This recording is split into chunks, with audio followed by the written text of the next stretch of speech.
इस खबर के प्रायोजक हैं बीएसडी इंटरनेशनल स्कूल रौनापा नई बस्ती आजमगढ़। सीबीएसई नई दिल्ली से मान्यता प्राप्त बेहतर और अच्छी शिक्षा के लिए जल्द प्रवेश लें। प्रवेश लेने के लिए निम्न नंबर पर संपर्क करें 9956129166। होता है कि जब बड़े बड़े शहरों में जो सुविधाएं मिलती है वो धीरे धीरे छोटे शहरों में पहुंचने लगता है तो लोगों को आसानी हो जाती है। आजमगढ़ में ये लैब जो खुला है मेदांता का, अब किसी को जांच कराना है तो उसको दूर जाने की आवश्यकता नहीं पड़ेगी, वो यहीं से सैंपल अपना दे देंगे और उनको जांच हो जाएगी। और इसके अलावा बहुत से ऐसे भी लोग होते हैं जो घर से ही अपना सैंपल देना चाहते हैं, तो वो बुक करेंगे तो उनको घर से ही मिल जाएगा। तो ये सुविधाएं बड़े शहरों में तो है जहां हम लोग देखते हैं, पर ये आजमगढ़ में आज खुला है तो बहुत मेरी शुभकामना है और आजमगढ़ के लोगों के लिए एक अच्छी सुविधा ये प्रदान हुई है। सर, कल राज्यसभा में समाजवादी पार्टी के लोगों ने क्रॉस वोटिंग की, क्या कहना चाहेंगे? किस तरह समाजवादी पार्टी अब दूसरी साइड जा रही है? क्रॉस वोटिंग मतलब क्या? किसके खिलाफ कर दिए? अपने खिलाफ। अपने ही खिलाफ कर दिए? पार्टी के खिलाफ, अपनी पार्टी। अरे ये कौन भैया, अब क्या बताएं, अब जब अपने ही खिलाफ वोटिंग कर रहे हैं तो क्या मतलब, ये कौन सी राजनीति है? तो समझ के बाहर है। अच्छा, जिस तरह से लोकसभा का चुनाव आ गया है, लोगों का एक दूसरे पार्टियों में आना जाना है, उसी हिसाब से आज गुड्डू जमाली ने सपा की सदस्यता ग्रहण की है। हाँ, तो क्या कहना चाहेंगे, कितना बीजेपी को फायदा मिलेगा और सपा को कितना फायदा मिलेगा, कितना नुकसान होगा?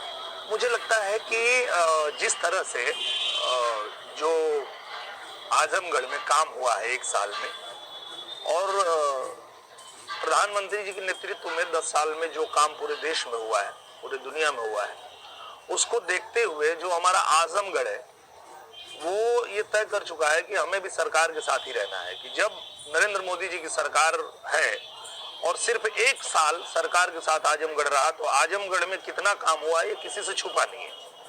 तो अब आने वाले समय में भी प्रधानमंत्री जी फिर से प्रधानमंत्री बनने जा रहे हैं, तो हमारा आजमगढ़ जिस तेजी से विकास कर रहा है वही तेजी बरकरार रखने के लिए आजमगढ़ भी सरकार के साथ जाएगा और भारतीय जनता पार्टी ही जीतेगी।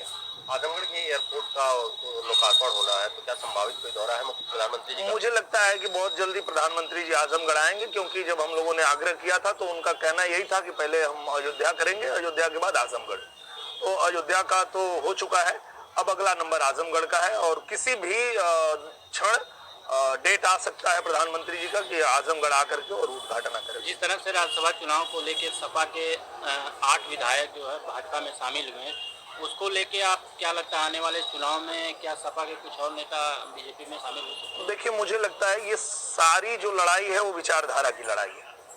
समाजवादी पार्टी में जो लोग भी थे, जो लोग भी काम कर रहे थे, वो एक चीज तो महसूस कर रहे थे कि समाजवादी पार्टी में रहना है तो राम मंदिर के खिलाफ बोलना है, समाजवादी पार्टी में रहना है तो राम के खिलाफ बोलना है, वैक्सीन के खिलाफ बोलना है, देश की उपलब्धियों के खिलाफ बोलना है।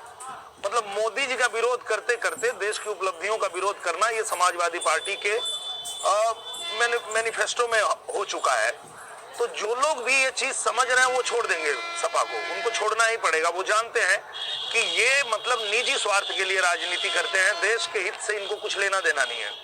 तो मुझे लगता है कि जो भी व्यक्ति इस देश की तरक्की चाहता है, इस देश को मजबूत बनाना चाहता है, हमारे लोगों को मजबूत बनाना चाहता है, वो निश्चित रूप से वो भारतीय जनता पार्टी के साथ होगा, नरेंद्र मोदी जी के साथ होगा, योगी जी के साथ होगा।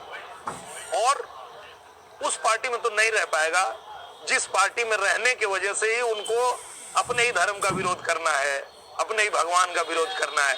तो आत्मा तो आदमी का थोड़ा ग्लानि तो होता ही है ना। आप आज देख लीजिए कि जितने यादव हैं उन्होंने महसूस कर लिया, ये समझ लिया कि यार हम लोग जनसंघ से पहले जुड़े, यादवों की पार्टी है जनसंघ पार्टी, वही आज भारतीय जनता पार्टी है।